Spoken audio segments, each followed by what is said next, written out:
Shri Gurubhyo Namaha. Today, in our psychology lectures, we are interested in knowing something about the process called learning.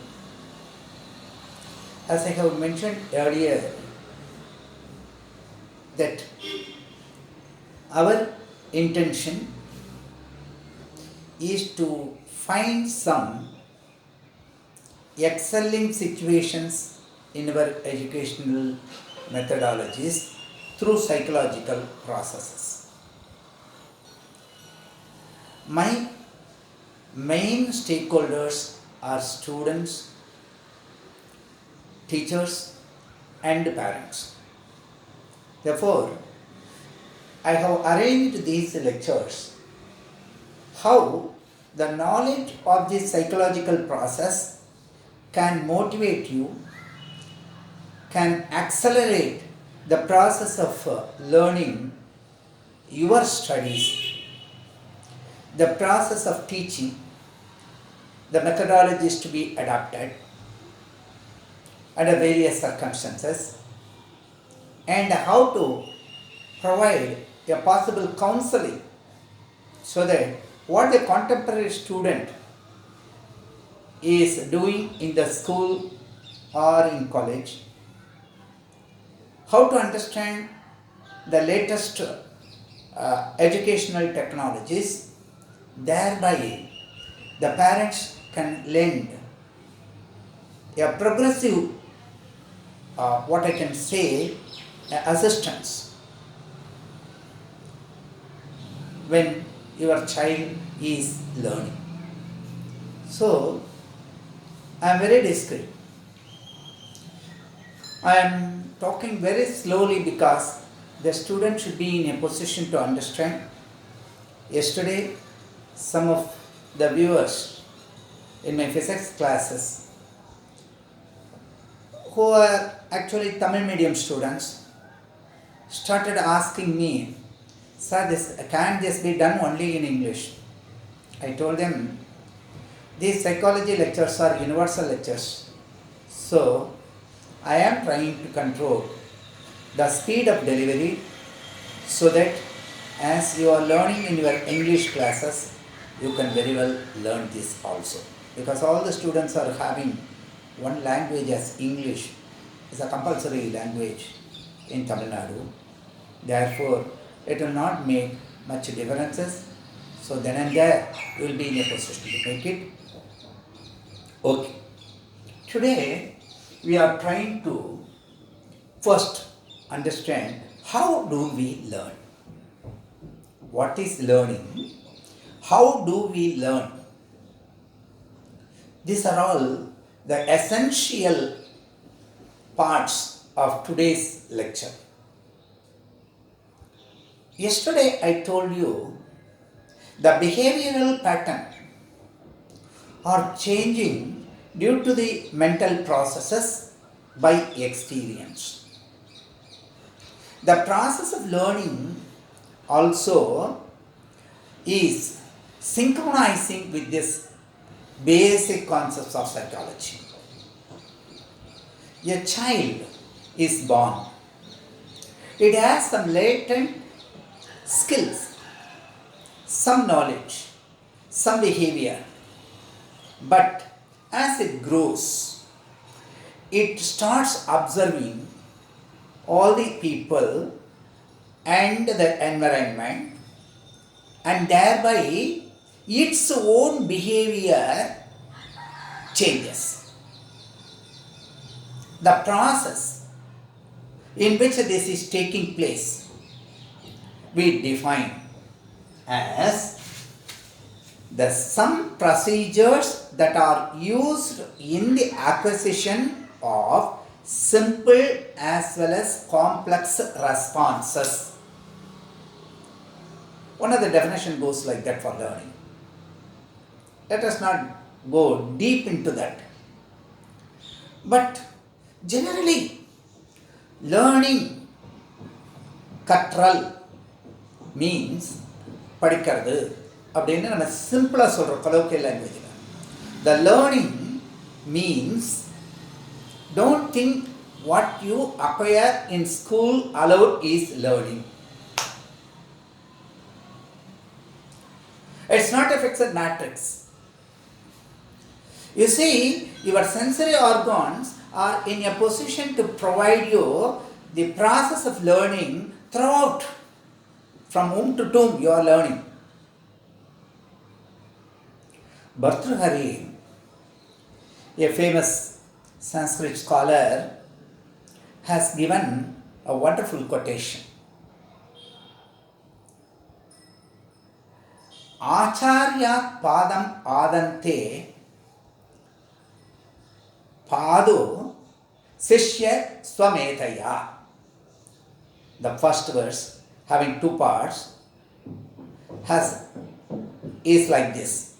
Acharya padam adante pado sishya swamedaya. Kalena padam adante padu sat brahmacharibihi. So there are 4 quarters. Padu here refers to quarter. Bhartrhari easily defines this process of learning composed of 4 quadrants. Acharyat Padamante. From teacher we learn 25%. Swamedaya, by the inherent intrinsic qualities of analyzing, dispelling the conflicts, following it, we are in a position to know ourselves. That is 25%. That is purely self-learning, intrinsic learning, swamedaya. Kalena padamadante.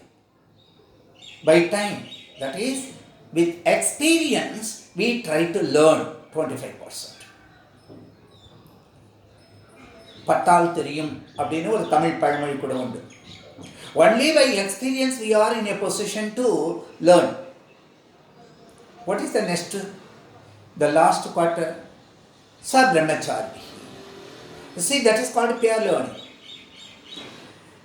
Any student is capable of learning by associating himself with the environment of his generation, of his peers, the students and the others of approximately the same age, studying together, thereby he acquires that 25%.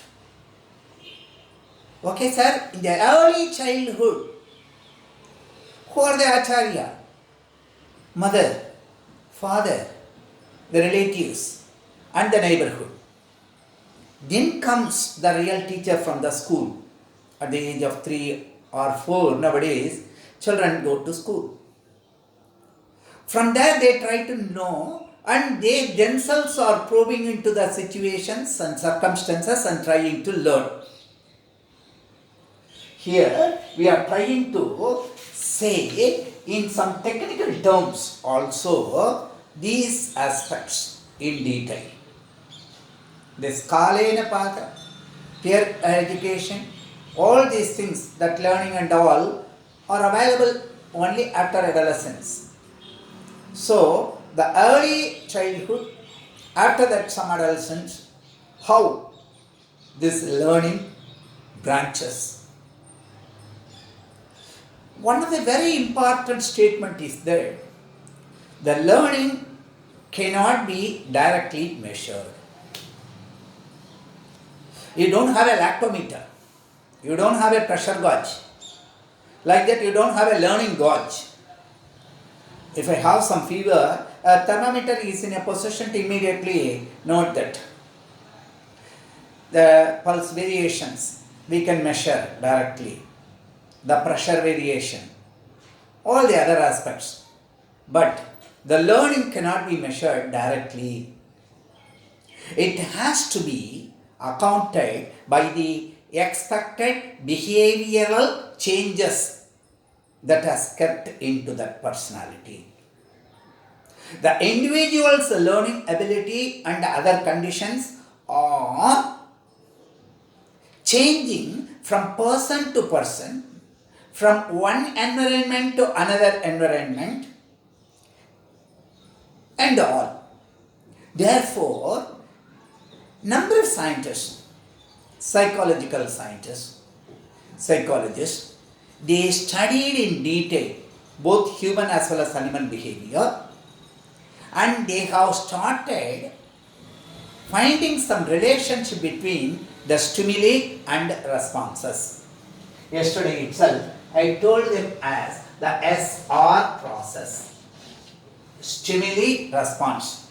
Given the situation, if a stimulation is given, how the response is coming. This can be of two kinds. That's what we are trying to understand here.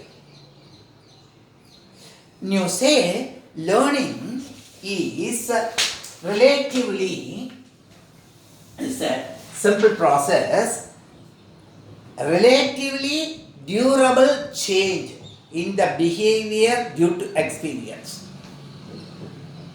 The definitions may be going away. They are simple, of course, but we should try to apply that. Learning is a relatively durable change. That's what I was quoting earlier. The expected behavioral change, the durable change in the behavior due to experience. You see the basic psychological process, mental processes, experiences, behavior. In all the places we are trying to link that common chain goes. Therefore, when you say a systematic process, a scientific process, a rational process, and a process which cannot be directly measured but should be observed and thereby it should be evaluated means we want some conditioning. So, the psychological process, we have two types. One is called classical conditioning.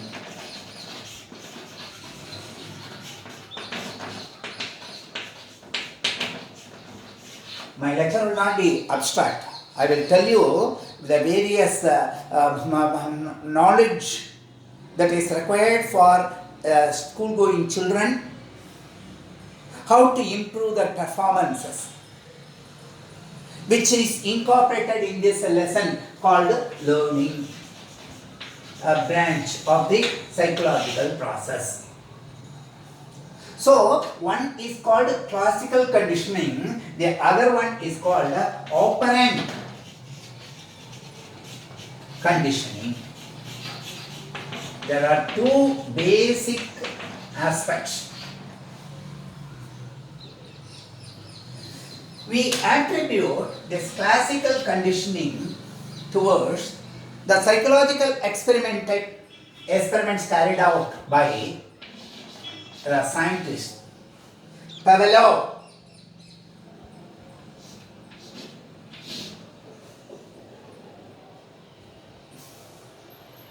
And operant condition we are trying to explain with the scientist Skinner. The name is very important. என்னொன்று கொன்றார்க்கும் உய்வுண்டாம் உய்வில்லை செய்நன்றி கொன்ற மகர்.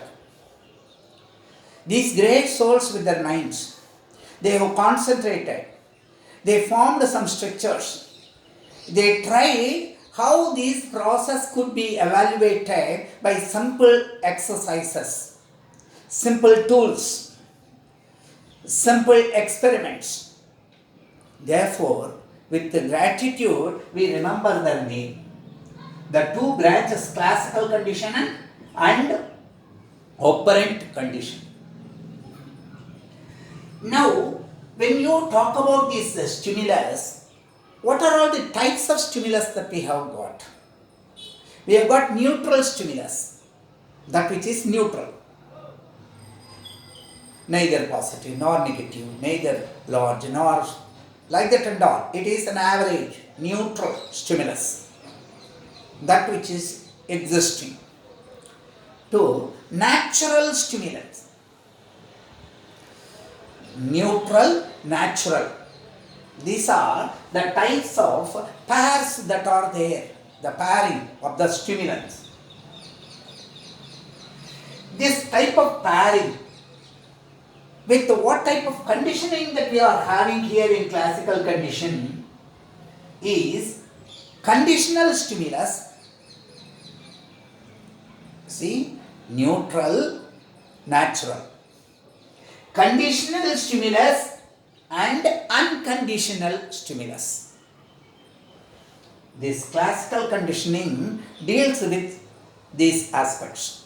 When we go for examples, you will be in a better position to understand how these stimulant, the responses that are there and all. But otherwise, the operant condition is not that natural method, but you are making, this is instrumental conditioning also. You are providing some experiment. For example, Skinner did his famous rat experiment. Was having a cage. In that cage, he just put some lever mechanism to open a small door. It had 2 compartments. The rat was there in one compartment. Of course, it was hungry. And in the other compartment, some feeds were there. But directly, the rat cannot go to that compartment unless it opens the door. The door cannot be pushed, but should be operated by means of some lever mechanism. So that lever was available in a corner. So we can very well make that this rat, which is not having an idea that using that lever it can open the door and then go to the next chamber to have its diet. What I can say, the food. But how? It was provided that when it becomes hungry, when it cannot resist, it started moving around all the places, and what I can say, it has just jumped over that lever and could sense that door was just open. It made lot number of trials. At once, it could understand that by pressing that, this door can be opened.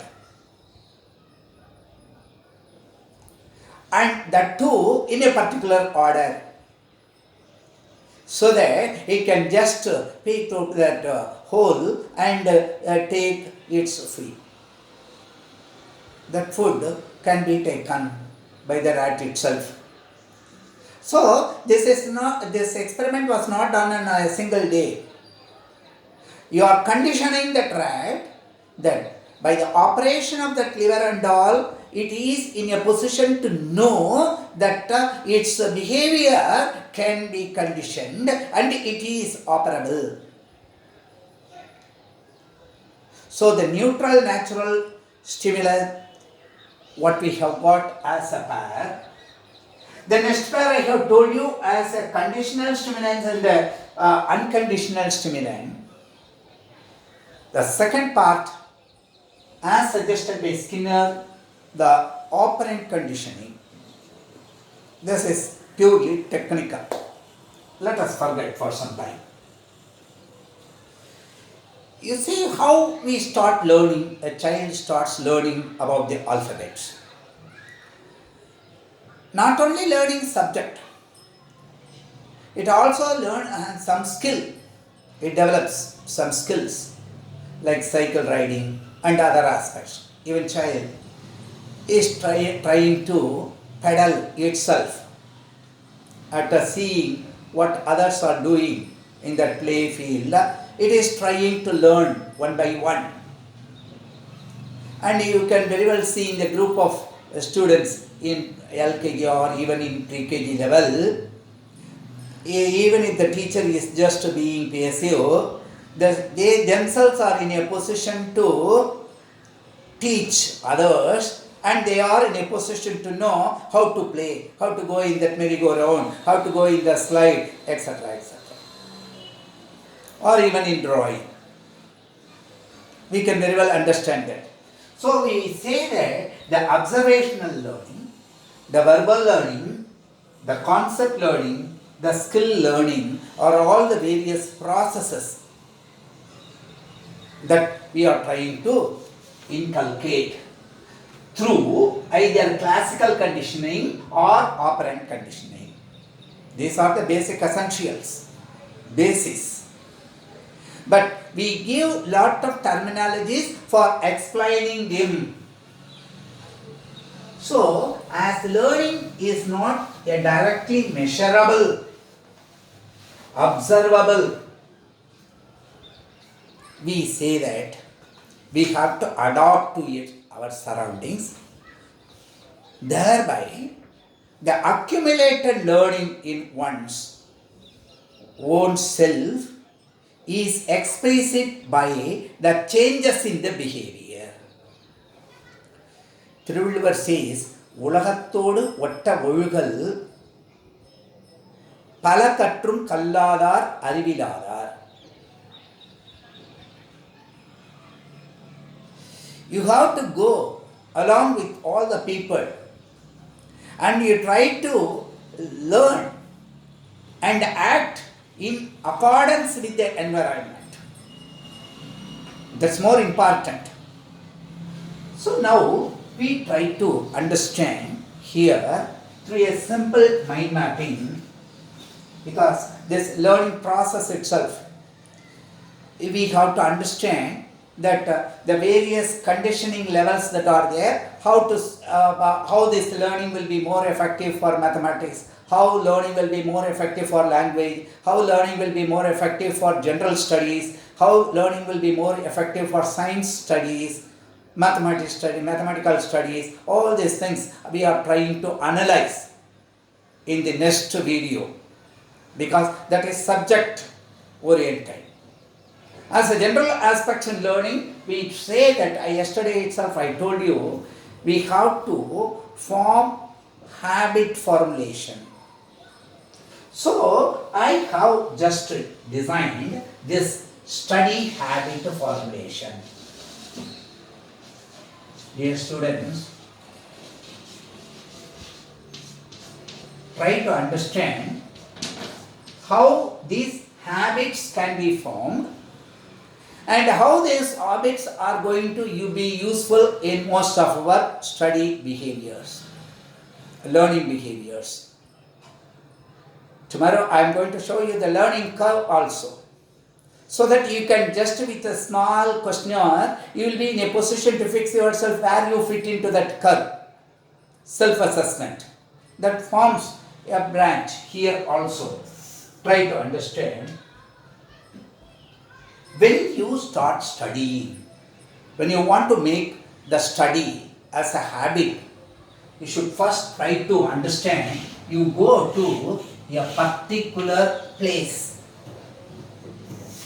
That's what I call here study at a particular place.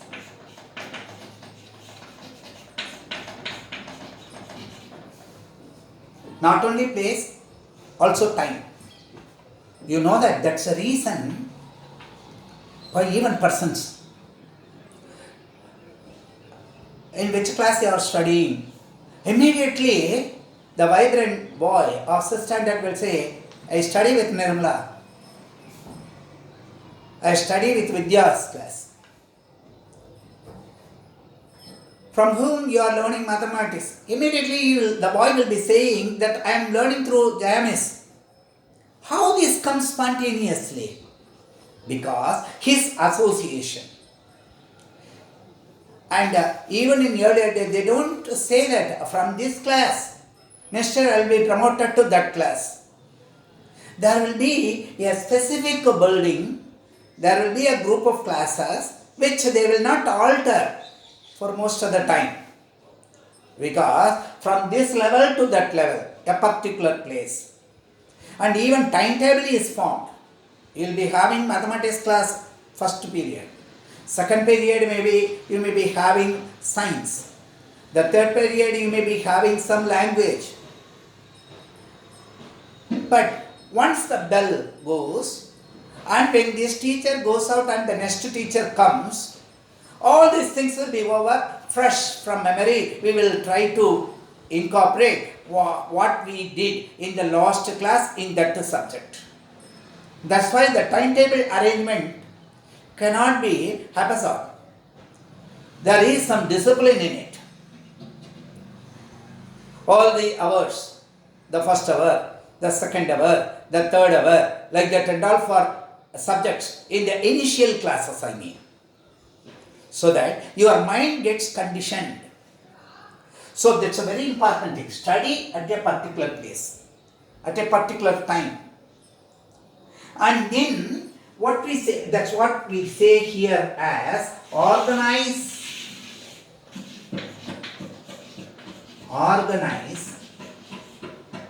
your study. This mind mapping will be more useful if you follow through spaced sessions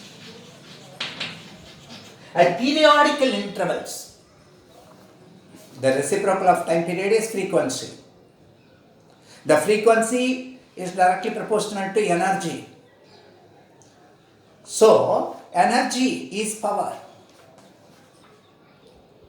You can achieve by regular repetition the periodical aspects.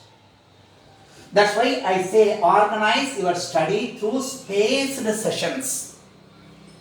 The third one is to use memory aids. We are going to discuss in detail about this session, memory, how to improve all these things. What are all the various memory aids that can be followed independently? Very, very simple. You see, the color code of a resistor can be immediately be known that you see black 0, brown 1, red, orange, red, yellow, like that and all. When you want to memorize, it will be very difficult to attach colors to numbers.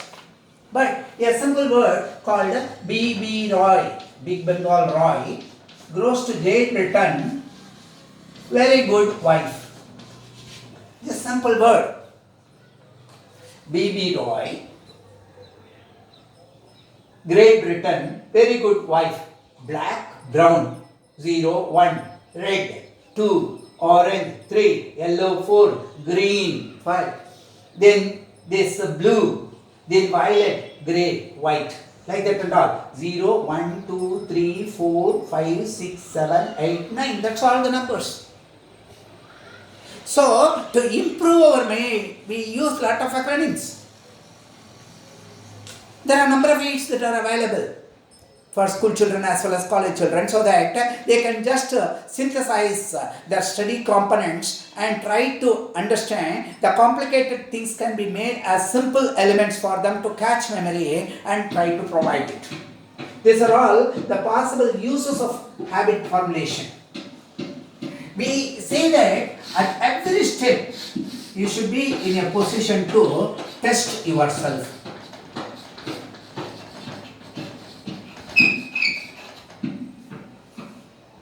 Self-evaluation. And in many cases, this branch is important.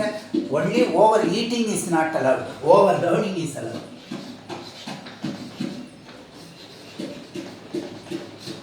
Extended reading. Extra learning. These are all very important components. I am interested in taking every component as a lecture for half an hour, so that I can give you a number of examples that will be suitable for every individual. during the process of learning. Now, I say that most of the people universally are doing one thing called procrastination. That's what I am saying. Avoid